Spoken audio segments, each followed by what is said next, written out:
اللهم إني أسألك علما نافعا.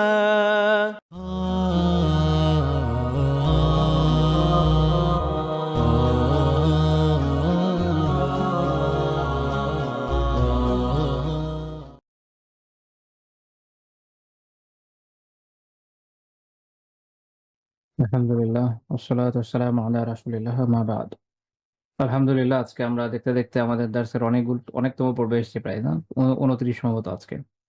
আল্লাহ তাআলার শুকরিয়া, অনেক শুকরিয়া আল্লাহ তাআলার। কারণ তিনি তৌফিক না দিলে আমাদের পক্ষে আসলে সম্ভব হতো না। যতটুকু আমরা এসেছি এতটুকু আসা। এবং আল্লাহ তাআলার কাছে দোয়া করি আমাদের এই প্রয়াসটা তিনি কবুল করেন, আমিন। কারণ তিনি কবুল না করলে আমরা যতই চেষ্টা করি না কেন তাতেও কোনো ফায়দা নেই। দুনিয়াবি কিছু উপার্জন হতে পারে, কিন্তু আখিরাতের উপার্জনের খাতা দেখা যাবে খালি রয়ে যাবে। আল্লাহ তাআলা তৌফিক দান করুন। আমরা যেন ইখলাসের সাথে আমাদের কাজগুলো করতে পারি এবং তিনি আমাদের কাজগুলোকে কবুল করে নিন এবং তাতে বারাকা দান করুন। আমিন। আমরা আ গত যে পার্ট ছিল আমাদের আলোচনায় সেখানে আমরা দেখেছি যে রাসূলুল্লাহ সাল্লাল্লাহু আলাইহি ওয়াসাল্লাম তার নাতিদের সাথে কেমন ব্যবহার করতেন। আজকে আমরা সেখান থেকে আরেকটু ব্রড জায়গায় যাবো। সন্তানদের ব্যাপারে, নাতিদের ব্যাপারে আলোচনা হলো। এবার আমরা যাবো আত্মীয়-স্বজনদের সাথে। তার নিকটবর্তী যারা ছিলেন আত্মীয়স্বজন তাদের সাথে আল্লাহ রাসূল সাল্লাল্লাহু আলাইহি ওয়াসাল্লাম কেমন আচরণ করেছেন। কারণ আমরা জানি ইসলামে আত্মীয়তার গুরুত্ব অত্যন্ত বেশি। আত্মীয়তা রক্ষার অত্যন্ত গুরুত্ব দেওয়া হয়েছে। আ হায়াত বাড়ার পেছনে এটা একটা বড় কারণ হয়। এছাড়া আল্লাহ তাআলা বিভিন্ন জায়গায় অত্যন্ত গুরুত্বের সাথে আত্মীয়তা রক্ষার কথা আলোচনা করেছেন। যেটা আমাদের আপাত আলোচ্য বিষয় না বিধায় এটা আমি আর এক্সটেন্ড করছি না। তো এত গুরুত্বপূর্ণ একটা বিষয় আমাদের তো এটা জানা দরকার যে রাসূলুল্লাহ সাল্লাল্লাহু আলাইহি ওয়াসাল্লাম তার নিজের ব্যক্তিগত জীবনে তিনি কিভাবে একে রক্ষা করেছেন, কিভাবে তিনি আত্মীয়তার বন্ধনকে রক্ষা করেছেন, কিভাবে আত্মীয়দের সাথে সুসম্পর্ক বজায় রেখেছেন, কিভাবে তাদের হকগুলোকে আদায় করেছেন, এগুলো তো আমাদের দেখা জরুরি। এগুলো আমাদের দেখে জেনে শেখা জরুরি। আমাদের জীবনে এগুলো এপ্লাই করা জরুরি। আমরা আত্মীয়তার বন্ধন রক্ষা করতে গিয়ে অনেক সময় অনেক ধরনের প্রতিকূল পরিস্থিতির মধ্যে পড়ি। তখন অনেক প্রশ্ন আমাদের মাথায় আসে যে এরকম হলে কি করব, এরকম হলে কি করব? আমরা দেখব যে রাসূলুল্লাহ সাল্লাল্লাহু আলাইহি ওয়াসাল্লাম আসলে আমাদের চেয়ে বেশি প্রতিকূল পরিবেশের মধ্যে দিয়ে গিয়েছেন আত্মীয়তার বন্ধন রক্ষার ক্ষেত্রে, আত্মীয়দের সাথে সুসম্পর্ক বজায় রাখার ক্ষেত্রে। কিন্তু সেখানেও তিনি কত চমৎকারভাবে আত্মীয়তার সম্পর্ক রক্ষা করেছেন এবং এমন জায়গায় সেখানে এসেছে যেখানে ঈমান কুফরের দ্বন্দ্বের বিষয় আছে। সেখানেও একটা ভারসাম্য কিভাবে রাখা যায়, ভারসাম্যপূর্ণ নীতির সাথে আত্মীয়তার বন্ধনকে কিভাবে রক্ষা করা যায় তার উত্তম আদর্শ তিনি আমাদেরকে দেখিয়ে গিয়েছেন এবং সেটা দেখে, সেটা শিখে, সেটা জেনে আমরা এটা বুঝতে পারবো যে আসলে আমাদের আ ঘাটতি কতটুকু আছে, আমরা কতটুকু পিছিয়ে যাচ্ছি, আমরা কিভাবে এই জায়গাগুলোতে আমাদের কমতি তৈরি হচ্ছে এগুলো আল্লাহ তাআলা আমরা শিখতে পারবো। আল্লাহ তাআলা আমাদের তৌফিক দান করুন। এজন্য শুরুতেই আমাদের নিয়ত বিশুদ্ধ করে নেওয়া উচিত যে আমরা আল্লাহ তাআলার সন্তুষ্টির জন্য রাসূল সাল্লাল্লাহু আলাইহি ওয়াসাল্লামের জীবন থেকে তার আদর্শ সম্পর্কে জানার জন্য দর্স করছি এবং আমরা চেষ্টা করব ইনশাআল্লাহ তাআলা আল্লাহ তাআলার দেওয়া তৌফিকে, আল্লাহ তাআলার মেহেরবানিতে এই শিক্ষাগুলোকে জীবনে কাজে লাগাতে। তো রাসূলুল্লাহ সাল্লাল্লাহু আলাইহি ওয়াসাল্লাম যেমন অন্যান্য বিষয়ে অনুসরণীয় ছিলেন, তেমনি আত্মীয়স্বজনের সাথে যে আচরণ সেক্ষেত্রেও তিনি একজন অনুসরণীয়, অনুকরণীয় ব্যক্তিত্ব। বরং সবচেয়ে বেশি অনুসরণীয় ব্যক্তিত্ব। কারণ প্রত্যেকটা ক্ষেত্রেই আমরা জীবনের যতগুলো ক্ষেত্র দেখব, ইতিমধ্যে যতগুলো আপনারা দেখেছেন আশা করি নিজেরাই খেয়াল করেছেন যে প্রত্যেকটা ক্ষেত্রে তিনি অগ্রগামী। তার মতো আসলে কেউ নাই। আল্লাহ তাআলা কোন মানুষকে তার মতো করে বানান নাই। তিনি এইজন্যই তো তিনি সাইয়্যিদুল মুরসালিন, সাইয়্যিদুল আউয়ালিন ওয়াল আখিরিন। শুরু শেষে সবার সর্দার তিনি এবং সাইয়্যিদুস সাকলাইন আ মানে মানবজাতি জিন জাতিরও তিনিই সর্দার, নবীদেরও তিনি সর্দার। আল্লাহ তাআলা তাকে ওই বৈশিষ্ট্য দিয়েই তৈরি করেছেন। সাল্লাল্লাহু আলাইহি ওয়াসাল্লাম। তো আ আব্দুল মুত্তালিব বিন রাবিয়া বিন হারিস তিনি আল্লাহ রাসূলকে উদ্দেশ্য করে বলেছিলেন সহিহ মুসলিমের হাদিস ১০৭২ নম্বর হাদিস। তিনি বলেছেন যে, "আনতা আবারুন নাস ওয়া আওসালুন নাস" যে আপনি হচ্ছেন মানুষের মধ্যে যে মানে উত্তম ব্যবহারের ক্ষেত্রে, উত্তম সম্পর্ক রক্ষার ক্ষেত্রে আপনি হচ্ছেন সবচেয়ে বেশি উত্তম ব্যক্তিত্ব এক্ষেত্রেও এবং মানুষের মধ্যে আত্মীয়তার সম্পর্ক রক্ষার ক্ষেত্রেও আপনি সর্বোত্তম ব্যক্তিত্ব। নিঃসন্দেহে এটাই।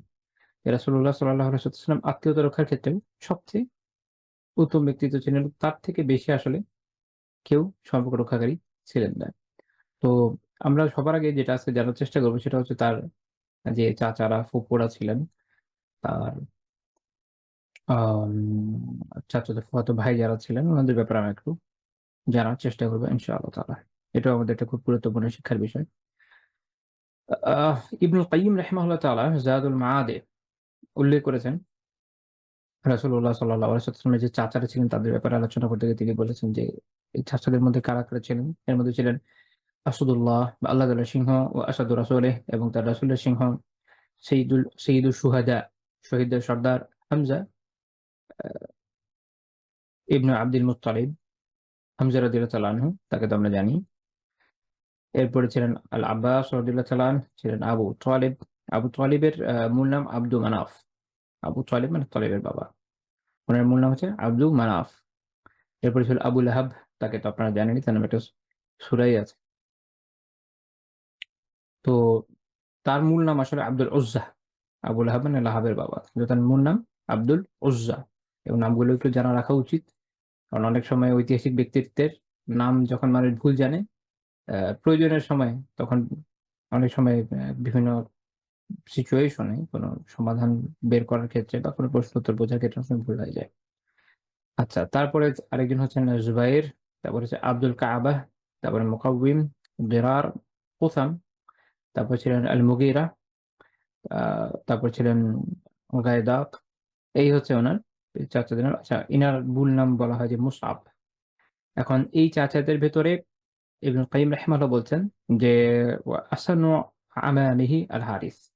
তার চাচাদের ভেতরে সবচেয়ে বড় ছিলেন বয়সের দিক থেকে যিনি, তার নাম হচ্ছে আল হারিস। আর এই যে হারিস যিনি, আমি একটু আগে লিস্টের মধ্যে আল হারিসের নাম উল্লেখ করিনি। এটার কারণ হচ্ছে আল মুকাউইম যিনি, উনাকেই আল হারিস বলা হয় বলে অনেকে উল্লেখ করেছেন। এইজন্য ইবনুল কাইয়্যিম রাহিমাহুল্লাহ তাআলা যখন লিস্ট বলেছেন তখন ওখানে আলাদাভাবে আল হারিসের কথা উল্লেখ করেন নাই। আল মুকাউইম বলেছেন, ওই দিয়ে চালিয়ে দিয়েছেন। আচ্ছা, এবং সবচেয়ে ছোট ছিলেন বয়সের দিক থেকে আল আব্বাস।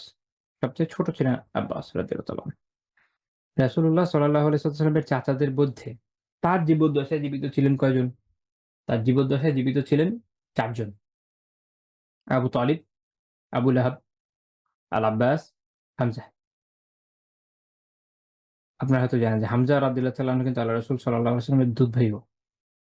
আল্লাহ রাসূলের দুধ ভাইও উনি। তো বোঝাই যাচ্ছে যে তার বয়স অনেক কম ছিল এই হিসাবে। আচ্ছা। আর আরেক দিক থেকে আ আবু তালিবের পরে সবচেয়ে সিনিয়র ছিল ওই সময় আবু লাহাব। এই কারণেই যখন আবু তালিবের মৃত্যু হয়ে যায়, আবু লাহাব বনু হাশিমের নেতৃত্ব অর্জন করেন। আপনারা দেখবেন যে সিরাত পড়লে দেখবেন রাসূলুল্লাহ সাল্লাল্লাহু আলাইহি ওয়াসাল্লামকে যতদিন বেঁচে ছিলেন ততদিন আবু তালিব আল্লাহ রাসূল সাল্লাল্লাহু আলাইহি ওয়াসাল্লামকে যথাসম্ভব সাহায্য করেছেন। কিন্তু তিনি মারা যাবার পরে কিন্তু বনু হাশিম সেভাবে আর সাহায্যের জন্য দাঁড়ায় নাই বা দাঁড়াতে পারে নাই। না পারার কারণ হচ্ছে তাদের যে গোত্রের প্রথা ছিল, যিনি সর্দার হতেন তার কথা তো মানতে হয়। সর্দার হয়েছিল আবু লাহাব। খুব একটা সুবিধার লোক না। আচ্ছা। তবে আবু লাহাবের মৃত্যুর পরে যখন আব্বাস রাদিয়াল্লাহু তাআলা আনহু সর্দার হন, আলহামদুলিল্লাহ তারপর থেকে বনু হাশিম মোটামুটি একটু এই বিষয়গুলোতে আবার স্বাধীনতা পায়। তো আচ্ছা, ওইটা আমাদের আলোচ্য বিষয় না। কিন্তু এটা আমাদের একটু জেনে রাখলাম আমরা সাইড নোট হিসেবে।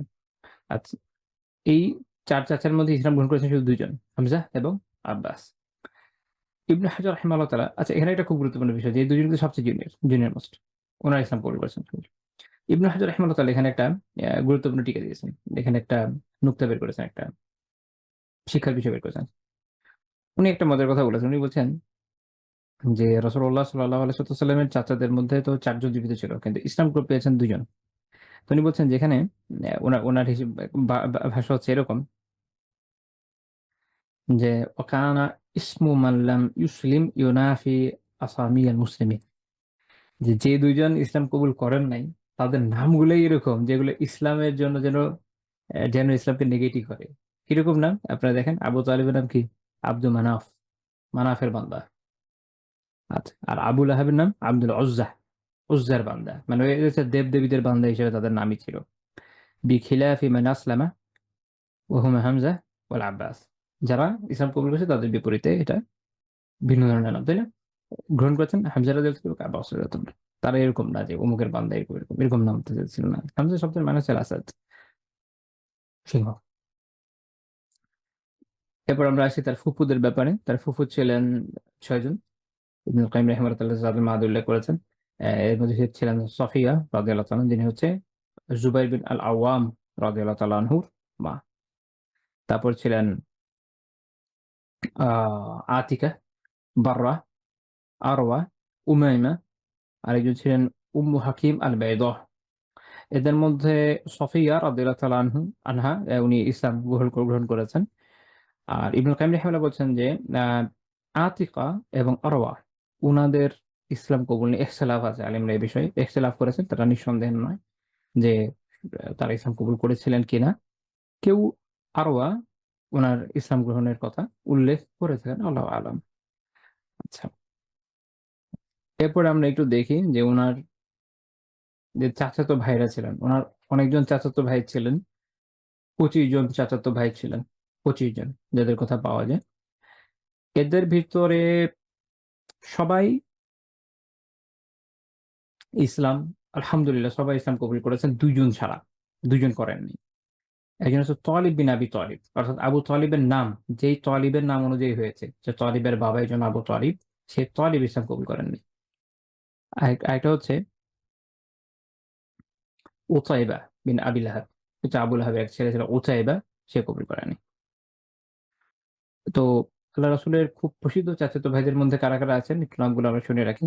আলী বিন আবি তালিব রাদিয়াল্লাহু তাআলা, জাফর বিন আবি তালিব রাদিয়াল্লাহু তাআলা, আকিল বিন আবি তালিব, আব্দুল্লাহ বিন আব্বাস, আল ফদল বিন আব্বাস রাদিয়াল্লাহু তাআলা আনহুম। তারপর হচ্ছে উবাইদুল্লাহ বিন আব্বাস, উসাম বিন আব্বাস, আবু সুফিয়ান বিন আল হারিস, রাবিয়া বিন আল হারিস।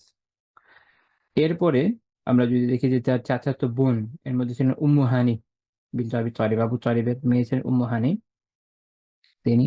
তারপর হচ্ছে দোবা বিনতু জুবাইর, তারপর হচ্ছে দুররা বিনত আবি লাহাব, উমামা বিন হামজা। আমরা উমামার রাদিয়াল্লাহু তাআলার কাহিনী আলোচনা করেছি পেছনে অন্য ইস্যুতে, যে ছোটদের সাথে আল্লাহ রাসূলের বিহেভিয়ারের ভিতরে।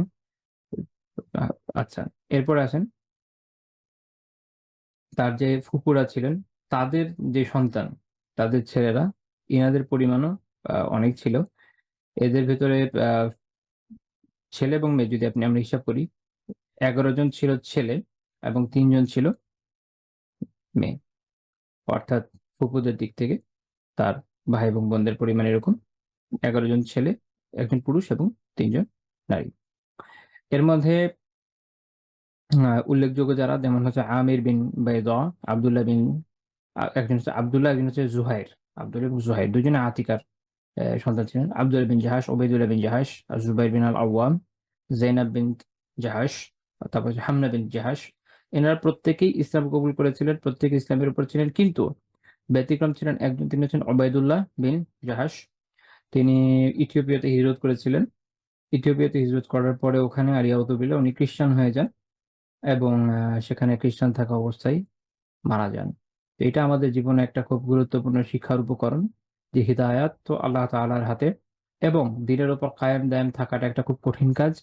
এইটা মানুষ সবসময় পরীক্ষার উপরে থাকে মৃত্যুর আগ পর্যন্ত। মৃত্যুর আগ পর্যন্ত প্রত্যেকটা মানুষই আসলে পরীক্ষার সামনেই থাকে। তাকে এই পরীক্ষাগুলোকে উতরে যেতে হয় এবং এটা শুধুমাত্র আল্লাহ তাআলার সাহায্যের মাধ্যমেই হওয়া সম্ভব। আল্লাহ তাআলা সাহায্য না করলে এটা পসিবলই না, একটা মানুষ হেদায়েতের পথে এগিয়ে যাবে, এটা সম্ভব না, এবং হেদায়েতের উপর থাকবে, এটাও সম্ভব না। এইজন্য আমাদের সবসময় বেশি, বেশি আল্লাহ তাআলার কাছে হিদায়াতের জন্য দোয়া করা উচিত, দোয়া করা উচিত।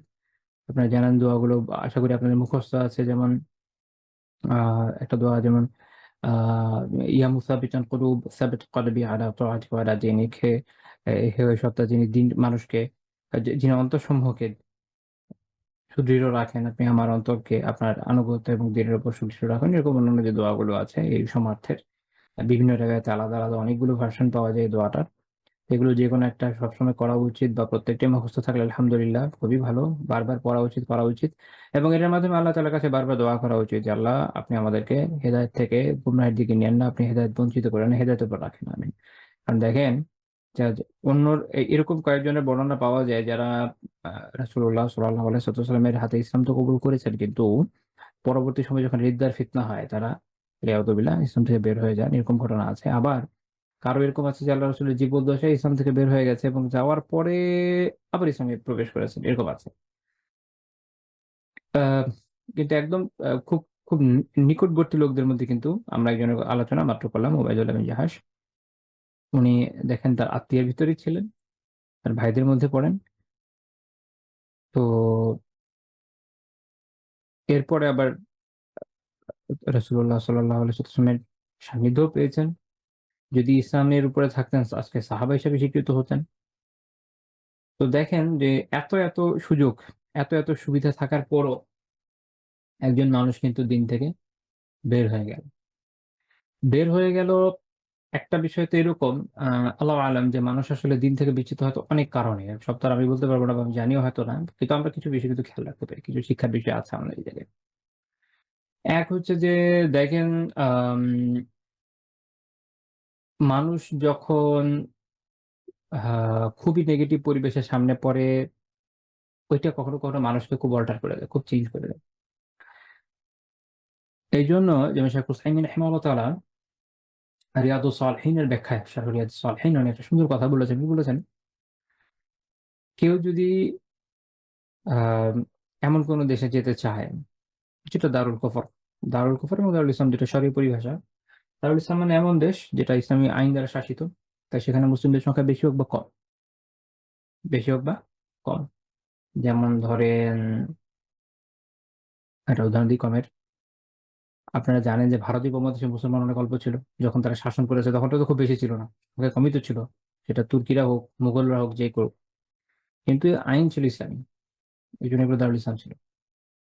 আচ্ছা, এটা হলো আমি একটা উদাহরণ দিলাম যে কম হলেও কিভাবে হয়। মূল কথা হচ্ছে যে ইসলামী আইন আছে। আর দারুল কুফর হচ্ছে যেখানে ইসলামী আইন ভিন্ন অন্য যেকোনো আইন আছে। সেটা কোনো রিলিজিয়াস আইন হইতে পারে, সেটা খ্রিস্টান ধর্মীয় আইন হতে পারে, আবার হতে পারে শুধু সেকুলার ল এনিথিং। হ্যাঁ?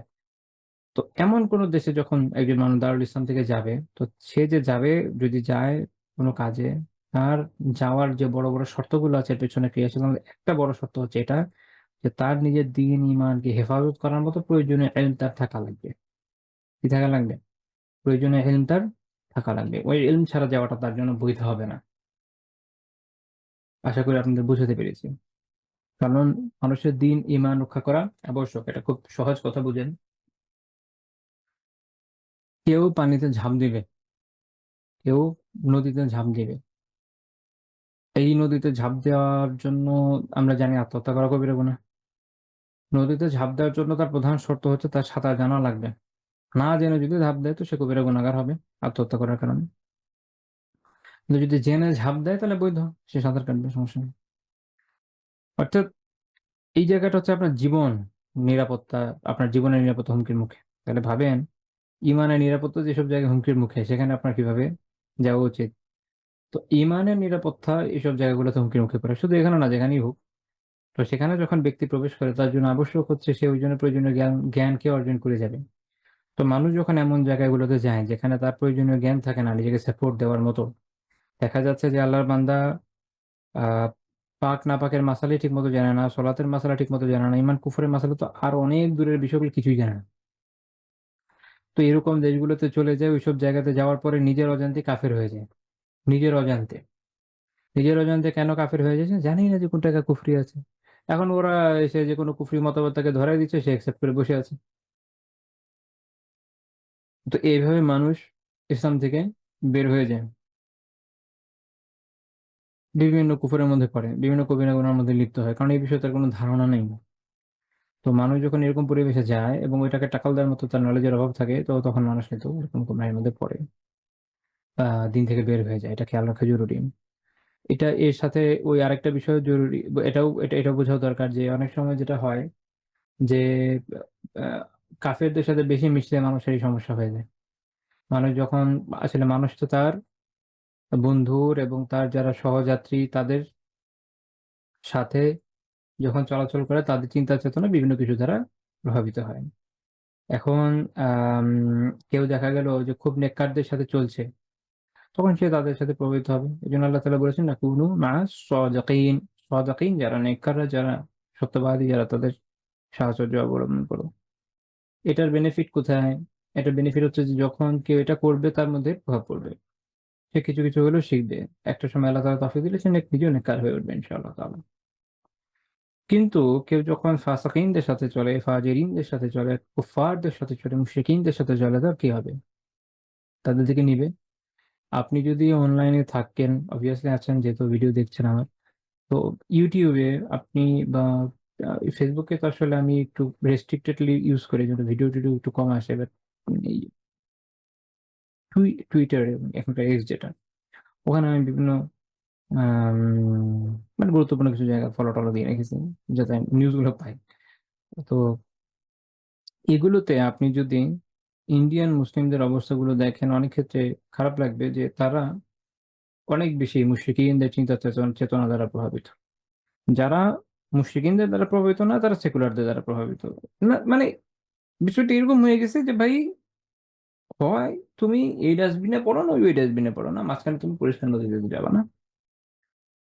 এই সিচুয়েশন হয়ে গেছে কেন? কারণ চলছে এদের সাথে। এখন আপনি যার সাথে চলবেন তাদের তো প্রভাবিত হবেন। হয় তারা কেউ দেখা যাচ্ছে যে বিভিন্ন মন্দিরে যাচ্ছে, বাবাদের সাথে উঠছে বসছে, আবার অথবা তারা এদের অপোজিট করতে গিয়ে সেকুলারদের সাথে চলছে, সেখানেও এরকম কিছু কাজ করছে। এটা শুধু এখানে না, পৃথিবীর সব জায়গায় এটা বাস্তব যে মানুষ যখন এইরকম মানুষের সাথে চলে যাদের মধ্যে সমস্যা আছে তাদের কিছু না কিছু সে প্রভাবিত হয়। যে ছেলেটা ভালো সে যদি একটা লুচ্চা লাফাঙ্গা টাইপের কোনো ছেলের সাথে মেশে খুব স্বাভাবিকভাবে সে ওর ইনপুট নিতে একসময় তার মধ্যেও সে লুচ্চামি করে চলে যায়। এটাই মানুষের ফিতরত। মানুষ এটা একদম চেঞ্জ করতে পারে না। কারণ মানুষকে আল্লাহ তাআলা একটা সুন্দর গুণ দিয়েছেন। সেটা কি মানুষ দেখে শিখে, মানুষ সাহচর্যের মাধ্যমে শেখে। এটা হলো ভালো জিনিস। এখন এটা যদি যখন নেগেটিভ ইউজ হয় তখন নেগেটিভ, যখন পজিটিভ ইউজ হয় তখন কি হবে? পজিটিভ হবে। আচ্ছা, তাহলে দেখা যাচ্ছে এইসব জায়গায় আপনি যদি থাকেন, এমন জায়গায় থাকেন যেখানে মুসলিম হয়তো কম। হয়তো যতটুকু মুসলিম আছে তাদের সাহচর্য অবলম্বন করেন।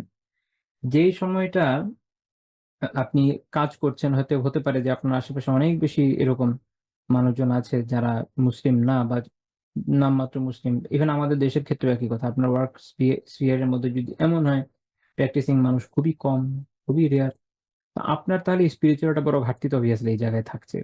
এটাকে আপনাকে কি করতে হবে? বুস্ট করতে হবে এনি হাউ। হতে পারে যে আপনি অনেক জিকির করলেন, হতে পারে আপনি অনেক কিতাব পড়লেন, হতে পারে আপনি তাফসীর নিয়মিত খুব বেশি পড়লেন আলহামদুলিল্লাহ। হতে পারে আপনি অফ ডে গুলোতে নেককারদের সোহবত ইখতিয়ার করলেন, কোনো আলিমের মজলিসে গেলেন, কিছু শিখলেন, বা হতে পারে আপনি অনলাইনে কোর্স করলেন, হতে পারে আপনি অনলাইনে আলিম কোর্স করলেন বা অন্যান্য যেকোনো কোর্স করলেন। মানে অনেক ওয়ে তো আলহামদুলিল্লাহ আছে। কোনো না কোনো ওয়েতে আপনাকে কিন্তু কি করতে হবে? যে ক্ষতিটাকে এটাকে পূরণ করতে হবে। যখন আপনি এটা করবেন না তখন আপনি ক্ষতিগ্রস্ত হবেন। তাইলে আমরা একটা জিনিস দেখলাম যে ইলম এর অভাব হয়। ২ নাম্বার হয় কি? কুফফারদের সাথে বেশি মেলামেশা মানুষকে এরকম ক্ষতিগ্রস্ত করে। বা শুধু কুফফারদের বলছি না, যেকোনো ক্ষেত্রে এরা ক্ষতিগ্রস্ত করে মানুষকে যদি সে নেগেটিভ কোনো আ গ্রুপের সাথে বেশি মেলামেশা করে। সেটা যেকোনো দিকেরই কিন্তু হতে পারে। আচ্ছা। তারপরে আরেকটা বিষয় হয় যে মানুষ কখনো অহংকারী হয়ে যায়। সে মনে করে যে, "আরে আমার তো আমি তো হেদায়েতের উপর আছি, আমি তো অনেকেই।" তো আল্লাহ তাআলা তাকে ফিতনায় ফেলে দেন। এইজন্য অহংকার থেকে বাঁচা জরুরি। এবং অহংকার থাকলে মানুষ যে মানে যেকোনো সৃষ্টি অহংকার থাকলে কোত্থেকে কই চলে যায় এটার বড় উদাহরণ আপনারা দেখেন ইবলিসের মধ্যেই আছে। আপনারা জানেন যে অহংকার তাকে কোথা থেকে কোথায় ছিল আর কোথায় নিয়ে এসছে। তো তাহলে অহংকার মানুষ করার সময় এই জায়গায় করে। এবং এই অহংকার থেকে আরেকটা বিষয় হচ্ছে যে আত্মশ্লাঘা আসে, খোদ-পছন্দি আছে। নিজের রায়, নিজের চিন্তা চেতনাকে মানুষ অনেক সময় বেশি পছন্দ করা শুরু করে। তখন যেটা হয় সে তার নিজের পছন্দ মতো পথে আগাইতে থাকে এবং এটা নিয়ে কারো সাথে মাশওয়ারা করা বা কারো থেকে পরামর্শ নেওয়া, কারো সাথে নিজের সমস্যা যেগুলো হচ্ছে এগুলোকে ডিল না করে নিজে যেভাবে ভালো মনে করছে ওইভাবে আগাতে থাকে। আগাতে একসময় মানুষ বিভিন্ন ধরনের গোমরাহির মধ্যে বা বিভিন্ন ক্ষতিকর জিনিসের মধ্যে পড়ে যায়। এইটার সাথে রিলেটেড ৫ নাম্বার পয়েন্ট সেটা হলো কি, এখন যে ৪ টা বলেছি আগে সমস্ত। ৫ নাম্বার পয়েন্ট হলো এটা যে মানুষের মনে যখন বিভিন্ন সন্দেহ সংশয় তৈরি হয় তার উচিত হলো ১ম এটা নিয়ে যারা এক্সপার্ট আছে তাদের সাথে আলাপ আলোচনা করা। যেকোনো জায়গায় আপনি যখন আলাপ আলোচনা করবেন দেখবেন যে এই সমস্যাগুলোকে পানির মতো সহজ হয়ে যাবে। একদম। এটা আমি দেখেছি যে আলহামদুলিল্লাহ আপনি নিজেও দেখবেন যে আপনাদের আশেপাশেও এটা উদাহরণ পাবেন। হয়তো নিজেদের জীবনেও আছে যে যখন কারো মনে এরকম কোনো সন্দেহ সংশয় আসে সেইটা সে যখন যারা ওই বিষয়ে জ্ঞান রাখে তাদের সাথে আলাপ আলোচনা করে, আল্লাহ তাআলার শুকরিয়া হয় যে আলহামদুলিল্লাহ তখন কি হয়? তার সমস্যার অনেকটাই দূর হয়ে যায় বা সংশয়গুলো দূর হয়ে যায়। যে বোঝার এবং জানার মানার চিন্তা নিয়ে আসে তার জন্য তো এটা ইজি। হ্যাঁ, যার মধ্যে নাই তার কথা তাকে তো আসলে বলে না যে, যে জেগে আছে তাকে তো ঘুম থেকে ওঠানো যাবে না। জেগেই আছে। কিন্তু যে ঘুমাচ্ছে তাকে আপনি উঠাতে পারবেন। যার মধ্যে আলো নাই তার ভিতরে আলো দেওয়া যায়। যে ওটা রেজিস্ট করছে দিবে না তাকে তো দেওয়াটা খুব টাফ। তো এজন্য যখনই মনে কোন ধরনের সংশয় তৈরি হবে সেটা দিনের কোন বিষয় নিয়ে বা যেকোনো বিষয় নিয়ে হোক, ওই বিষয়ের এক্সপার্টের কাছে অবশ্যই যাওয়া দরকার। যখন এটা করবেন দেখবেন যে অনেক সমস্যা দূর হয়ে যাবে। এখনকার সময়ে যত ধরনের গোমরাহি বিভিন্ন জায়গায় চলে, এগুলোর ক্ষেত্রে অনেকটাই দায়ী যে ফ্যাক্টর গুলো, তার মধ্যে একটা হচ্ছে এটা যে যখন মনের মধ্যে এই ধরনের বিভিন্ন সংশয় তৈরি হয়, এটা সমাধানের জন্য কিন্তু দেখা যায় এক্সপার্টদের কাছে যায় না। অনেক সময় কথা বললে মনে হয় যে না, আমি তো অনেকের কাছে গিয়েছি, অনেকের থেকে শুনেছি, শুনে আমি বুঝেছি যে এই জিনিসটা ভুল, এই জন্য আমি ইসলাম সম্পর্কে সন্দিহান হলাম, এরকম কথা অনেকে বলে থাকে। কিন্তু যখন কথা আপনি বলবেন একটু ভালো মতো ভালো মতো ধরবেন, তখন দেখবেন যে তখন ধীরে ধীরে বের হবে যে না, এইভাবে এতজনের কাছেও যায়নি, বা যে প্রবলেমটা তার আছে ওইটা সলভ করার মতো মানুষের কাছে আসলে সে যায়নি। তখন দেখা যাবে সে পরিচিত কোনো বড় ভাই বা অমুক তমুক কারো কাছে গেছে, যেটার উত্তর সেই ভদ্রলোক দিতে সক্ষম নয়। আরেকটা বিষয় হয় যে সাবজেক্টের ইনডেপথ নলেজ কিন্তু সবার হয় না, এটা ভালো মতো আপনাদের বোঝা উচিত। নিজেরাও শেখান, অন্যদেরও শেখাবেন ইনশাআল্লাহ তাআলা। ইসলামিক নলেজ বিষয়টা ওই যে বাংলাদেশের ঢাকা দক্ষিণের মেয়র ছিল তাপস, সে একবার একটা ভাব নিয়েছিল একটা ভিডিওতে, আপনাদের হয়তো খেয়াল আছে, লাইক যে আরবিতে মাদ্রাসা কি শেখা, আরিফ বাতা আছে শুরু, হচ্ছে ভেরি বিগিনিং, যেহেতু এটা একটা নলেজ যেটা আর্ন করতে হয় অ্যারাবিক দ্বারা, স্বাভাবিক এটা দিয়ে শুরু হয়, বাট এটা শুধু বিগিনিং, লম্বা সময় তো আরো অনেক কিছু পড়ায়। এবং এখানকার যে কারিকুলাম, এটা অনেকেই বলেন যে এটা এর থেকেও আরো এনরিচ করার সুযোগ সম্ভাবনা আছে, আল্লাহ আলাম, সেটা যারা এক্সপার্ট তারা বুঝবেন। বাট স্টিল যে কারিকুলাম আছে এটার মধ্যে আরবি ভাষা, তারপরে আপনার ফিকহ, সেটা হানাফি হানাফি প্রধান মাদ্রাসাগুলোতে হানাফি ফিক বেসড, এবং সালাফি মাদ্রাসাগুলোতে সেই অনুযায়ী তাদের ফিক বেসড, হাদিস, তাফসির কিছু অংশ, এরকম গুরুত্বপূর্ণ কিছু বিষয় এর ভিতর চলে আসে, তারা এই নলেজ গুলো অর্জন করেন।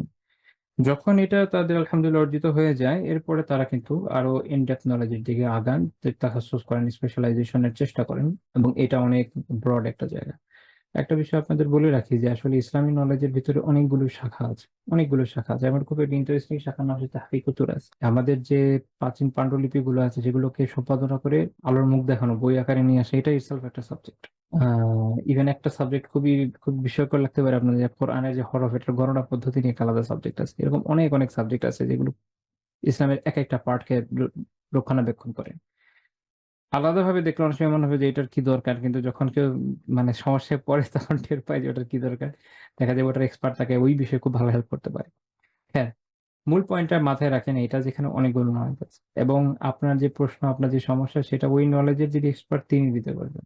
হতে পারে জ্ঞান, এটা মনে রাখবেন যে কখনো জ্ঞান সীমিত না, জ্ঞান একটা অসীম বিষয়, এবং ইসলামী জ্ঞান অনেক ব্যাপক। কখনো এমন হতে পারে যে আপনি যাকে প্রশ্ন করেছেন তিনি হয়তো পারলেন না, ডাজন্ট ম্যাটার, অন্য কেউ পারবেন। আপনাকে, আপনি যেমন কোন একটা রোগ নিয়ে একটু কনফিউশনে আছেন, একজন ডক্টরের কাছে গেছেন, পারেনি, সো ওটা আরেকজনের কাছে যাই আমরা, 2 4 জন 5 জন 10 জন দেখানোর পরে যখন দেখা যায় পাওয়া গেছে, ওকে আলহামদুলিল্লাহ। সেম বিষয়টা আপনার দিনের ক্ষেত্রে জরুরি।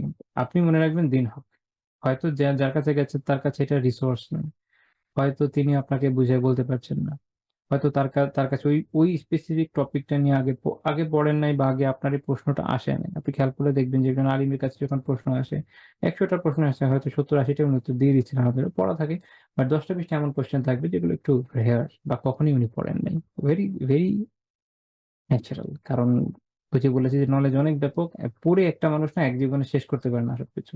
তো হয় কি, একজনের ঝোঁক একদিকে থাকে যে আমি এই বিষয়টা একটু ইনডেপথ পড়বো, আমি এটা শিখলাম। তো আপনার প্রশ্নটা যদি ওটার সাথে মিলে যায়, তার সাবজেক্টের সাথে উত্তর দিতে পারবেন, না হতে পারবেন। এখন দেখা যায় কি যে একজনের কোশ্চেন হচ্ছে হাদিস নিয়ে, যে কোনো একটা বিষয়ে সে গিয়ে কোন এক মুফতি সাহেব জিজ্ঞেস, মুফতি সাহেব হাদিস নিয়ে তাকাসুস করেননি, ওনার জায়গা হচ্ছে ফিকহ। ওনাকে আপনি জিজ্ঞেস করবেন যে এই মাসালাটা কি, উনি হয়তো আপনাকে বলবেন মাসালা। এখন কি ওনারা ধরলেন যে আচ্ছা এই মাসালার দলিল কে, আল্লাহর বান্দা দলিল করতে গেলেন, এটা আপনার কাজ না। ওনার কাজ হচ্ছে যে ফিকহ নিয়ে যে ফুরু, যে মাসাইলটা, এটা আপনার সামনে নিয়ে আসা। উনি আপনাকে, তো আপনার তখন কাজ হচ্ছে আচ্ছা এটা দলিল আপনি জানবেন ওই সেম স্কুল অফ থটের কোনো মুহাদ্দিসের কাছ থেকে। হ্যাঁ, অনেক সময় মুফতি সাহেব কেউ কেউ মুহাদ্দিস হন। আমাদের দেশের মাদ্রাসাগুলোতে দেখা যায় যে পদাধিকার বলে অনেকে মুহাদ্দিস হন, কোন একটা পদে বসিয়ে দিয়েছে উনি মুফতি সাহেবই, হাদিস নিয়ে আলাদা ওনার তাখাসুস আসলে নেই। এটা আমাদের দেশে একটা ম্যাল প্র্যাকটিস আছে। এই কারণে অনেক সময় মানুষ ভুল করে। এখন অনেকের মনে হতে পারে যে, বুঝবো কেমনে, আচ্ছা ওইটা আলাদা প্রশ্ন, ওইটা আলাদা প্রশ্ন। বাট ওভারঅল লিস্ট আমাদের কাছে হচ্ছে কি, আমাদের পক্ষ থেকে চেষ্টাটা করা। আচ্ছা ঠিক আছে, মহাদিসকে জিজ্ঞেস করলাম, আচ্ছা তাহলে এই মাসালার দলিল কি, উনি আমাকে বুঝাই দিলেন। হ্যাঁ আলহামদুলিল্লাহ, অনেকের বললাম যেটা, যে সব দিকে ঝোঁক থাকে, এরকম মানুষ কম। কিন্তু এরকম যারা আছেন তারা আপনাকে হয়তো দিতে পারবে। ইভেন তার কাছে যদি বলেন যে এই তাফসীরটা কি, উনি ওটা সুন্দর বুঝিয়ে দিতে পারবেন। But in most of the cases এটা হয় না। মোস্ট অফ দ্যা কেসেস হচ্ছে কি প্রত্যেকটা সাবজেক্টে আলাদা একজন এক্সপার্ট থাকে। আবার ধরেন আপনি গিয়ে একজন মুফতি সাহেবকে যদি বলেন যে আচ্ছা কোন উসুল প্রয়োগ হলো, এটা অনেক সময় উনি হয়তো বলতে পারবেন না। কারণ এটা উসুলিদের কাজ, যেটা ওনার সাথে ওটার সাথে রিলেটেড, বাট উনি ফুললি ওটার উপর হয়তো ওভাবে কাজ করেননি। ওখানে যারা উসুলি তাদেরকে আমরা আলাদাভাবে আলোচনা করেছি, আচ্ছা উনি হচ্ছে উসুলি, তমুক হচ্ছে উসুলি, এভাবে। ঠিক আছে? আবার যেমন দেখা গেল যে ইতিহাস নিয়ে প্রশ্ন করতে, ইতিহাসের কোনো একজন এক্সপার্টকে খুঁজে বের করতে হবে। আমি আপনাদের সাথে এই বিষয়গুলো একটু ক্লিয়ার করলাম সময় নিয়ে। এর কারণ হচ্ছে এটা বোঝানোর জন্য যে দেখেন, হতে পারে যে আপনি যে প্রশ্নটা আপনার মনে যে প্রশ্নটা আসছে সেটা হয়তো এখানে এই বিষয়গুলোর উত্তর খোঁজার জন্য পারফেক্ট লোকের কাছে আপনি হয়তো যেতে পারেন। তারপর ধরুন আকীদা নিয়ে প্রশ্ন করবেন, যেটা আকায়েদ নিয়ে যারা এক্সপার্ট হয়।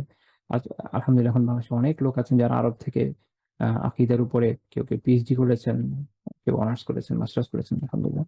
তো তাদের থেকে জেনে নেওয়া দরকার। তো এইভাবে যখন আপনি যাবেন, আপনি ইনশাআল্লাহ তাআলা আপনার প্রশ্নের সঠিক উত্তর পাবেন বলে আমরা আশাবাদী। বাট হ্যাঁ, তারপরেও হতে পারে যে পাইলেন না উত্তর। পসিবল। তো সেক্ষেত্রেও হাল না ছেড়ে খুঁজতে হবে, দেখবেন পেয়ে গেছেন ইনশাআল্লাহ। কিন্তু মানুষ গোমরা হয় কখন? যখন সে মনে করেন পরিচিত ২-৪ টা ভাইকে জিজ্ঞেস করেছে, বা মহল্লার হুজুরকে জিজ্ঞেস করেছে, মহল্লার মসজিদের ইমাম সাহেবকে হয়তো ধরেন জিজ্ঞেস করেছে।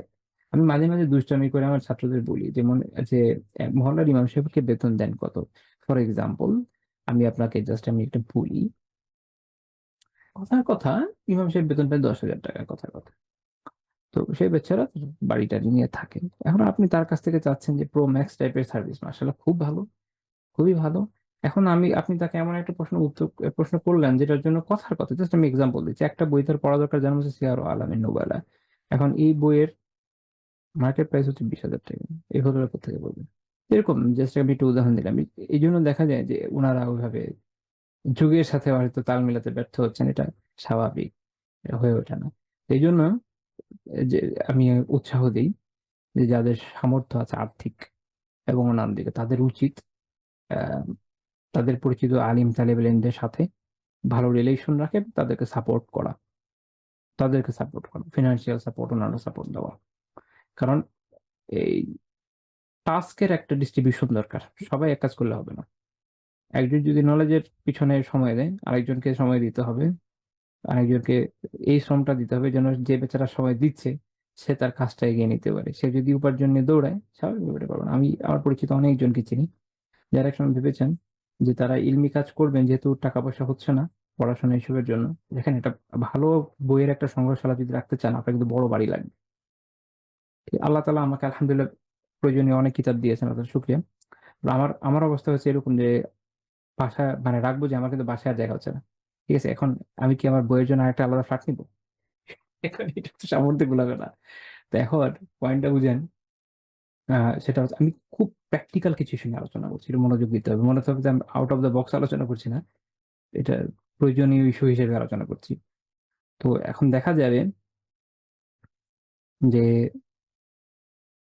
যেটা বলছিলাম, আমার পরিচিত অনেকে আছেন যারা এরকম মনে করেছেন যে আমরা তাহলে এরকম ভালো আর্ন করলে ইনশাআল্লাহ তাআলা আমি আমার ইলমের কাজটাকে সাপোর্ট দিতে পারবো। তো উনারা আমি চিনি, এইজন্য বললাম পার্সোনালি চিনি এরকম। কেউ গ্রাফিক ডিজাইনে সময় দিয়েছেন। ইভেন একজনকে আমি চিনি ইথিক্যাল হ্যাকিং নিয়ে কাজ করেছেন। হ্যাঁ, আলহামদুলিল্লাহ। তাহলে দেখেন আল্লাহর রহমতে অনেক দূর গিয়েছে কিন্তু। আল্লাহ চাইলে অনেক দূর যায়। আপনারা জানেন যে প্রোগ্রামিং এ ভালো দক্ষতা লাগে ইথিক্যাল হ্যাকিং এর জন্য। যেই জিনিসটা ওনাদের ছুটে গেছে সেটা হচ্ছে নলেজ। মানে এগুলো প্রত্যেকটা হিউজ টাইম ডিমান্ড করে। নলেজও হিউজ টাইম ডিমান্ড করে, আপনার ওই প্রফেশন গুলো হিউজ টাইম ডিমান্ড করে। তো ওগুলোতে সময় দেওয়ার পরে সেইভাবে নলেজকে সময় দেওয়া যায় না, যেভাবে দেওয়ার চিন্তা করে আপনি গিয়েছেন। তো দেখা যাচ্ছে আপনার দিনে না হলেও ১০০ পৃষ্ঠা পড়া উচিত। আপনি ১০ পৃষ্ঠা পড়াও টাইম করতে পারবেন না। পড়ার হয় না। দুটো মিলে যান। এই জন্য বলেছি যে যাদের সামর্থ্য আছে তাদের উচিত এইসব বিষয়ে সহায়তা করা। তাহলে দেখবেন যে ওইটা হবে যেটা আপনারা চাচ্ছেন, বা মানুষ যেটা চায়, যে তারা এরকম ভালো একটা আউটপুট দিক। তাহলে ইনশাল্লাহ এটা হবে। আচ্ছা, যাই হোক, আমি এখন পরবর্তী আলোচনায় যাই। ও যেই পয়েন্টে আমি বলেছি এটা খেয়াল রাখবেন। কোনটা? যে মানুষ গোমরাহ কি কারণে হয়, এই কারণগুলোতে হয়। আরো আরেকটা আছে, যেমন ধরেন ৬ নম্বর পয়েন্ট, নতুন এমন কোনো মতবাদ তার সামনে আসলো, নতুন কোনো কিছু আসলো যেটা তার খুব চিত্তাকর্ষক লাগে। তো সে হয় কি, এইটার উপর ঝাঁপায় পড়ে। কিছু মানুষ আছেন, তাদের একটা মানসিকতাই থাকে, যেকোনো ব্র্যান্ড নিউ জিনিসের প্রতি আগ্রহী হয়ে যায়। ব্র্যান্ড নিউ কিছু পাইলে আগ্রহী হয়ে যায়। ওটা ট্রাই করার চেষ্টা করে, ওটার কাছে যাওয়ার চেষ্টা করে, অথচ তার নিজের নিজেকে সেভ করার নলেজটা নেই। এই জন্য আলিমরা যেটা বলেন যে অন্য রিলিজিয়ন সম্পর্কে স্টাডি করার পূর্ব শর্ত হচ্ছে নিজের রিলিজিয়ন সম্পর্কে পোক্ত ধারণা থাকা লাগবে, রুসুখ ইলম লাগবে। অর্থাৎ নিজের আকীদা, ফিকহ, হাদিস, তাফসীর ও ভালো মতো আত্মস্থ করে তারপরে যেতে হবে। ওয়াই? আপনি তো ডিফেন্ড করতে পারবেন না। এমন দর্শন, এমন প্রশ্ন আপনার সামনে আসলো, আপনি কনফিউজড হয়ে গেলেন। আবার দেখা যায় আরো মজার মজার ঘটনা আছে। দেখা গেল যে আপনি কোনো একটা ফিলোসফিক্যাল সেন্স থেকে আপনার দিনকে শিখেছেন, যেটা যারা কালাম চর্চা করে তারা একটা গ্রিক ফিলোসফির একটা বেজের উপর ভিত্তি করে এটা করে। কিছু শর্ত আছে, কিছু সূত্র আছে, সেই অনুযায়ী। এখন আপনি এমন একটা রিলিজিয়নের পড়া পড়তে গেলেন যারা এই বিষয়ে আপনার থেকে বড় মাস্টার, আপনি কোন হয়ে যাবেন, আটকাতে পারবেন না তো নিজেকে। তো এই জন্য ওই বিষয়ে নলেজ দরকার।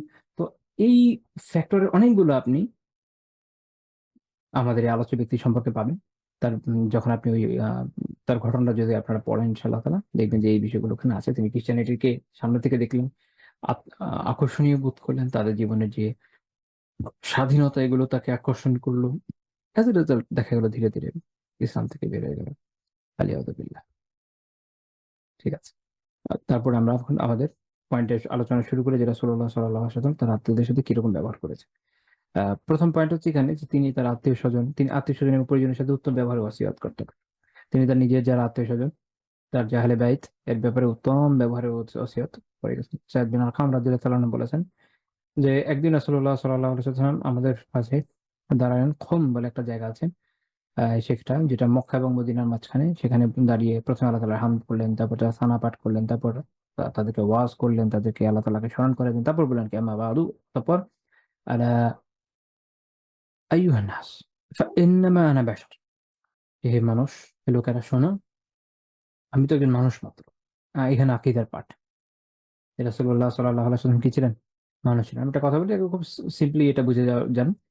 তিনি অবশ্যই মহামানব ছিলেন, সর্বোত্তম মানব ছিলেন, তিনি অতি মানব ছিলেন না। মানে মানবের ঊর্ধ্বে কিছু ছিলেন না। এই অতি মানব বানিয়ে ফেলে অনেকে, এটা ইসলামী আকীদার অংশ না। তিনি মহামানব, the best of human being, even the best of all creation. শেষ। তিনি বলছেন না বাশার, এই মানুষ।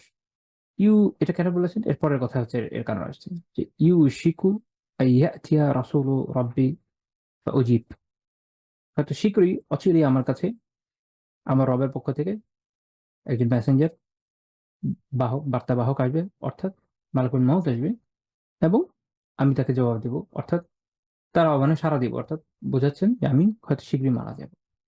তো এখানেই রাসূলুল্লাহ সাল্লাল্লাহু আলাইহি ওয়াসাল্লামের একটা ভবিষ্যৎবাণী, যে উনি খুব শীঘ্রই চলে যেতে যাচ্ছেন।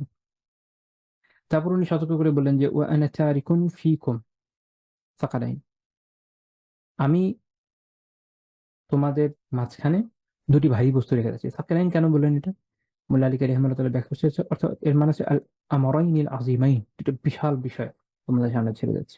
এই দুইটা বিষয় এটা সামনে আসবে। একটা হচ্ছে আল্লাহ তাআলার কিতাব, আর একটা হচ্ছে আল্লাহ রাসূলের আহলে বাইত, তার পরিবার। তিনি বলছেন যে সাম্মা কিতাবাল্লাহি ওয়া আহলে বাইতিহি বিহিমা লিআযামি قدرهما لأن العمل بهما ثقيل على تابعهما। খুবই খুবই কঠিন কথা ইমাম আলী কারি রাহিমাহুল্লাহ বলছেন, যে তাদেরকে কেন সাকালাইন বলা হচ্ছে, কেন এই গুরু ভারের কথা বলা হচ্ছে। কারণ হচ্ছে আল্লাহ তাআলার কিতাব এবং আহলে বাইতের বিষয় হচ্ছে তাদের যে মর্যাদা, তার যত অনেক উচ্চ, এবং যারা তাদের অনুগমন করতে চায় তাদের এর উপর আমল করা অনেক কঠিন, অনেক ভারী। ইমাম বাগাবী রাহিমাহুল্লাহ তাআলা শরহ সুন্নাতে বলছেন যে সাম্মাহুমা সাকালাইন লিআন্না আল আখযা ওয়াল আমালা বিহিমা সাকিল। এদেরকে সাকালাইন বলা হয়েছে এই জন্য, যে কারণে এদেরকে গ্রহণ করা এবং এর উপর আমল করা অনেক অনেক কঠিন, অনেক ভারী। এখন কোরআনে একটা আয়াত দেখেন, আল্লাহ তাআলা সূরা আল মুজাম্মিলে কোরআনের ব্যাপারে কি বলেছেন? ইন্না সানুলকি আলাইকা কাওলান সাকিলা, যে নিশ্চয়ই আমি আপনার উপরে অত্যন্ত ভারী কালাম বা অত্যন্ত ভারী কথা নাজিল করেছি। এখানে একটা নুকতা দিই, সেটা হচ্ছে এই যে অনেকে মনে করেন যে কোরআন খুব easy. Yes, easy to understand. কোনটা? যেটাতে তাজকির আছে, যেটাতে আখিরাতের স্মরণ আছে, যখন বিধানের বিষয় আছে, দায়িত্বের বিষয় আছে, আমর, এখানে যে নির্দেশ আছে তা পালন করার যে নিষেধ আছে, তাদেরকে বাঁচার কথা, এটা কিন্তু সাকিল, এখন ভারী, খুব কঠিন কাজ। এই জন্য আল্লাহ তাআলা কওলান সাকিল বলেছেন, ভারী কথা বলেছেন। ইজি কথা বলেনি। তো এই জন্য এই দুটাকে কি বলা হচ্ছে? সাকালাইন। কারণ এক, আল্লাহ তাআলার কিতাব, এখানে যে নির্দেশ আছে এগুলোকে পালন করা, যে নিষেধ আছে তা থেকে বাঁচা, এটা আসলে কঠিন কাজ। এখানে সাকাইল। আর এক হচ্ছে আহলে বাইত, তাদের হকগুলো আদায় করা, এটা কঠিন কাজ ছিল। ওই হিসাবে এটা সাকাইল। আল্লাহ রাসূল বললেন যে আউয়ালুহুমা কিতাবুল্লাহি ফিহিল হুদা ওয়ান নূর। এক নম্বর হচ্ছে আল্লাহ তাআলার কিতাব, তার মধ্যে আছে হেদায়েত এবং নূর। হেদায়েত মানে আল হিদায়াত ওয়া আনিদ দালালাহ, গোমরাহি থেকে সুপথের দিকে যে নির্দেশ। আর নূর হচ্ছে নূরুল কলব, অন্তরে নূর আছে এটা। লিল ইস্তিকামা, আমি কিন্তু ব্যাখ্যাকারী ব্যাখ্যা বলছি, এখানে হাদিস থেকে বলছি না। আলী খালি আমরা ব্যাখ্যা করছে যে নূর মানে নূরুল কলবি লিল ইস্তিকামা, দিনের উপর দৃঢ় থাকার জন্য যে আত্মিক যে নূর দরকার সেটা এখানে আছে। তাহলে আপনি দিনের উপরে দৃঢ় থাকবেন কখন? যখন পারফেক্টলি কোরআনের অনুসরণ করবেন, কোরআনকে বুঝবেন, জানবেন, মানবেন। তাহলে না তো হবে কেমন? এই জন্য আমাদের দৃঢ়তা নেই, আমাদের দৃঢ়তা নাই কেন? নাই, এই জন্য আমাদের আমল খুব কম। এবং অথবা আরেকটা অর্থ হতে পারে এই জন্য যে এটা হচ্ছে সাবাবু জুহুরি নূর ইয়াউমাল কিয়ামা, কিয়ামতের দিন নূর বিচ্ছুরণের কারণ হবে।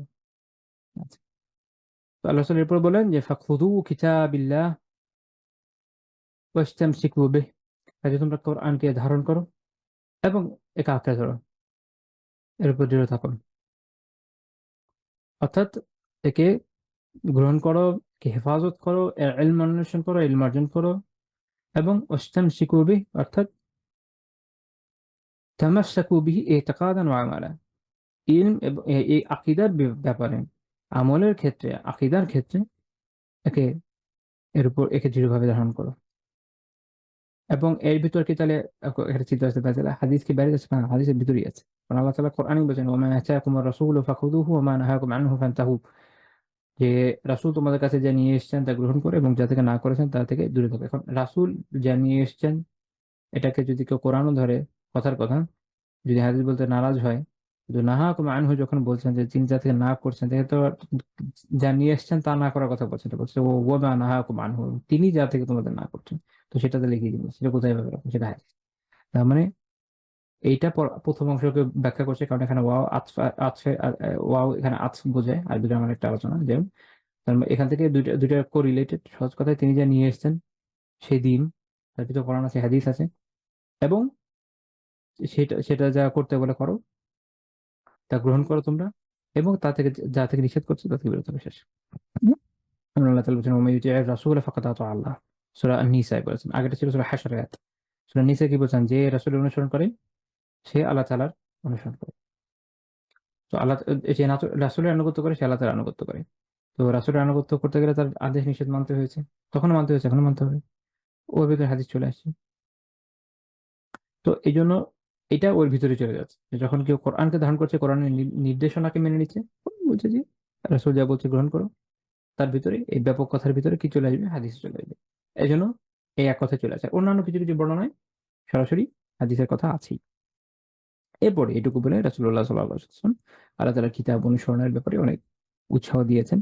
আহ, বর্ণনাকারী বলছেন যে তিনি এরপরে বেশ কিছু উৎসাহ দিলেন। তারপরে তিনি কি বললেন? তারপরে বললেন যে আহলে বাইতি, এবং যে আমার যে আহলে বাইত, আমার যে পরিবার পরিজন।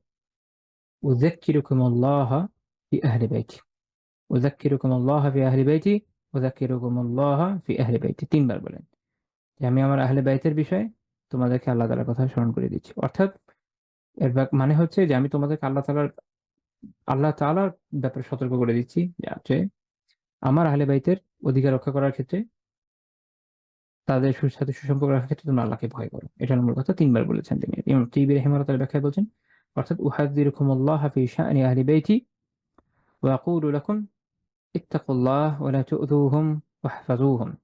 অর্থাৎ তোমাদেরকে আমি আমার আহলে বাইতের শানের ব্যাপারে আল্লাহ তাআলাকে স্মরণ করিয়ে দিচ্ছি। আমি তোমাদের বলছি যে তোমরা আল্লাহকে ভয় করো এবং আমার আহলে বাইতকে কষ্ট দিও না, তাদেরকে হেফাজত করো। এবং এখানে খুব গুরুত্বপূর্ণ একটা শিক্ষার বিষয় রয়েছে।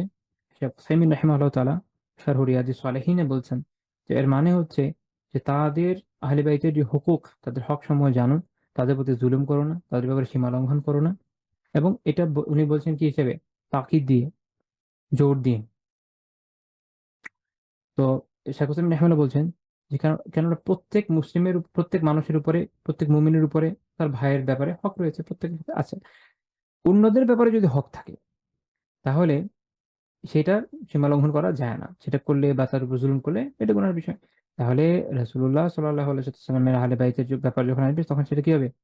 তিনি বলছেন এটা হচ্ছে যায়েদ আলা হুকুকি গায়রিহি মিনাল মুসলিমিন। অন্যান্য মুসলিমের যে হকসমূহ তার অপেক্ষা এটা অনেক বেশি হবে। কারণ আহলে বাইতের হক আরো বেশি। তো এইজন্য আল মাওসুআতুল ফিকহিয়াতে বলছে যে ইত্তাফাকাল ফুকাহাউ আলা মাওয়াদ্দাতি আহলিল বাইত। আহলে বাইতের সাথে আল্লাহ রাসূলের পরিবার পরিজনের বিষয় যেটা তাদের সাথে সৌহার্দ্য রক্ষা করার ব্যাপারে ফকিহের এই বিষয়ে একমত যে এটা একটা দ্বীনি বিধান, তাই না? যে তাদের সাথে কি করতে হবে? সৌহার্দ্য রক্ষা করতে হবে। এবং আপনারা আচ্ছা আমি এই আয়াতের পরের অংশটা একটু বলি, তারপর পরের একটা পয়েন্টে যাবো ইনশাআল্লাহ তাআলা। তো এর বর্ণনাকারী দের মধ্যে একজন হুসাইন, তিনি যায়েদ রাদিয়াল্লাহু আনহুকে জিজ্ঞেস করলেন যে ওয়ামান আহলু বাইতিহি ইয়া যায়েদ, হে যায়েদ আহলু বাইত কারা? আলাইসা নিসাউহু মিন আহলি বাইতিহি, তার স্ত্রীরা কি আহলে বাইত নন? তো তিনি বলেন নিসাউহু মিন আহলি বাইতিহি, হ্যাঁ নিসা তার স্ত্রীরা তো আহলে বাইতি, ওয়ালাকিন আহলু বাইতিহি মান হুরিমা সাদাকাতা বা'দাহ। তবে আহলে বাইত দ্বারা উদ্দেশ্য আরো ব্যাপকভাবে তারা যাদের জন্য তারপরে সদাকা হারাম।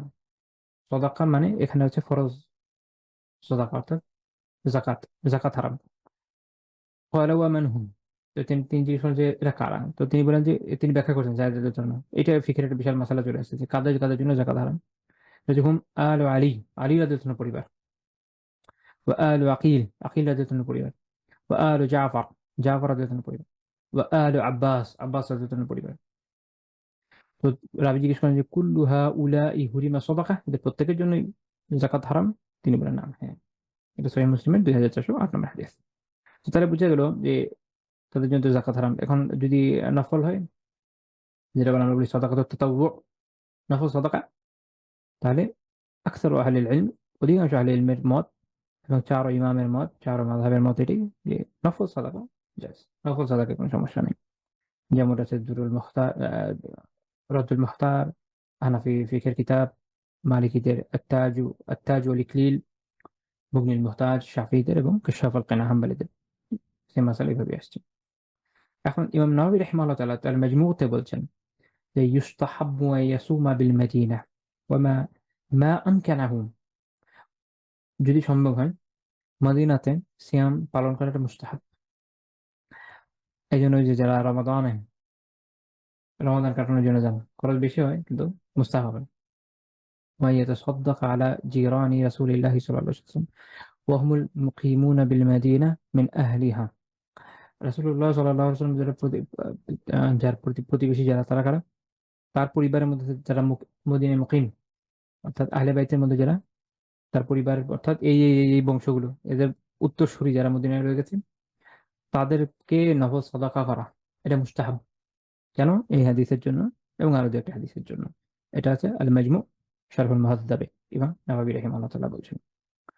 তো দেখেন রাসূলুল্লাহ সাল্লাল্লাহু আলাইহি ওয়াসাল্লাম এটা তিনি জানেন যে শীঘ্রই তিনি মারা যাচ্ছেন। যাওয়ার আগে উম্মাহকে তিনি দুইটা দায়িত্ব দিলেন। এক, দ্বীনকে ধারণ করার, কারণ কোরআনকে ধারণ করা মানে পুরো দ্বীনকে ধারণ করা, দ্বীনকে ধারণ করা। জানিয়ে দিলেন দ্বীনের ব্যাপারে হেদায়েত থাকার উপায় কি। ২ নাম্বার হচ্ছে আচ্ছা দ্বীন এর বিষয় তো আলহামদুলিল্লাহ হেদায়েত হয়ে গেল। এখন তো এরপরের দ্বিতীয় বিষয় কি থাকে একজন ব্যক্তির? তার নিজের পরিবার। একটা হচ্ছে তার দায়িত্ব। দায়িত্ব হচ্ছে এটা বলতে পারেন যে আউটওয়ার্ড দায়িত্ব, ফ্যামিলির বাইরে যেটা, এটা উনি পালন করলেন। দ্বিতীয় বিষয় থাকে সেটা হচ্ছে পরিবার নিয়ে, যে আমার পরিবারের কি হবে আমার পরে, আমার আত্মীয়-স্বজন যারা, আমার নিকটবর্তী যারা, আমার নিজের স্ত্রী সন্তান তো আছেই, আমার চাচাতো ভাই, খালাতো ভাই, ফুফাতো ভাই, যা আছে কথার কথা। যদিও খালাতো মামাতোর মধ্যে এখানে আসেনি, জাস্ট আমি কথার কথা বললাম। তো এখানে হচ্ছে তার চাচার পরিবার, বাবার পরিবার হলো মূল হয়। তো তাদের, আমার পরে তাদের কি হবে সেটাও দেখা জরুরি।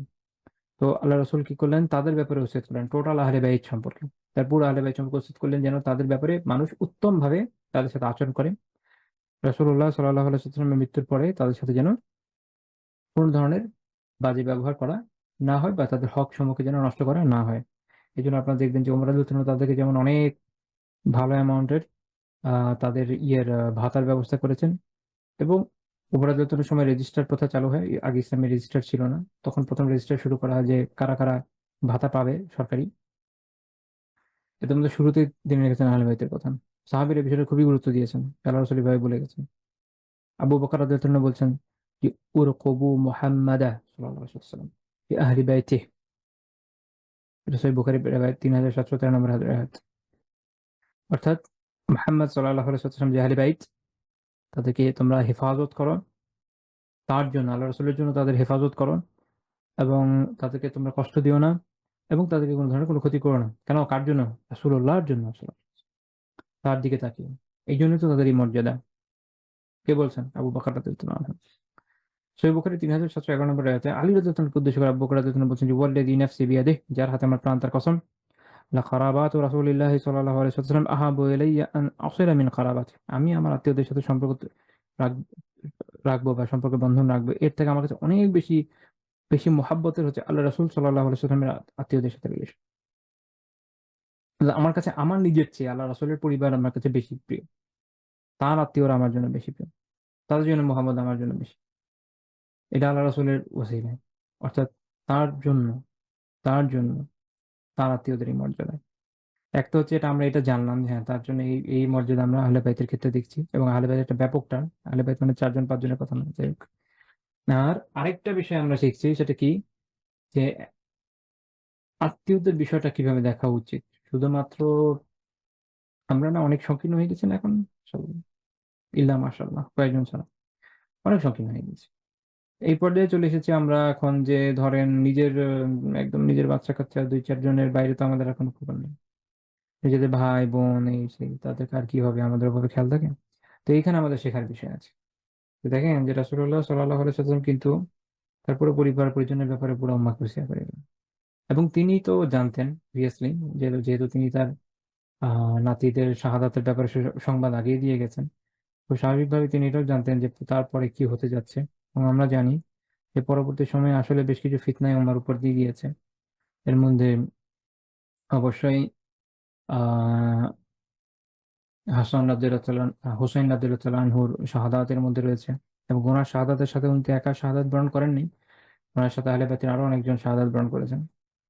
এর মধ্যে রয়েছে হাররার বিজয়ের ঘটনা, যখন ইয়াজিদের সেনাবাহিনী মদিনাতে আক্রমণ চালায় এবং এখানে সাহাবীদের লাঞ্ছিত করে, হতাহত করে, আর অনেক ঘটনা ঘটে। আহলে বাইতের কয়েকটা বিদ্রোহের ঘটনা আছে, সেখানে বেশ কয়েকজন আহলে বাইত শহীদ হয়েছেন। এই বিষয়গুলো উম্মার সাথে পরে ঘটেছে, যেটা আল্লাহ রাসূল সাল্লাল্লাহু আলাইহি ওয়াসাল্লাম তো অবশ্যই পূর্বাহ্নে আল্লাহ তাআলার মেহেরবানিতে জেনেছিলেন। এজন্য তিনি প্রথমেই এই বিষয়ে ওসিয়ত করে গেছেন যেন আহলে বাইতের যে দায়িত্ব, যে গুরুতর দায়িত্ব, এটা যেন উম্মাহ পালন করে। তো আলহামদুলিল্লাহ উলামা এই দায়িত্ব অত্যন্ত দৃঢ়তার সাথে পালন করেছেন। তারা আহলুল বাইতের যে অধিকার তা যেমন রক্ষা করেছেন, তাদের সাথে সুসম্পর্ক রক্ষা করেছেন, তাদের থেকে ইলম অর্জন করেছেন, তাদের ইলমকে আমাদের কাছে পৌঁছে দিয়েছেন। তবে আরেকটা হচ্ছে যে রাজনৈতিক ক্ষেত্রে, সেক্ষেত্রে আসলে শাসক যদি কোনো কারণে জালেম হয়ে যায়, ওখানে আসলে আহলে ইলমদের পক্ষে অনেক সময় অনেক কিছু করা সম্ভব হয় না। তো সেখানে যতটুকু সম্ভব তাদের পক্ষে তারা করেছেন।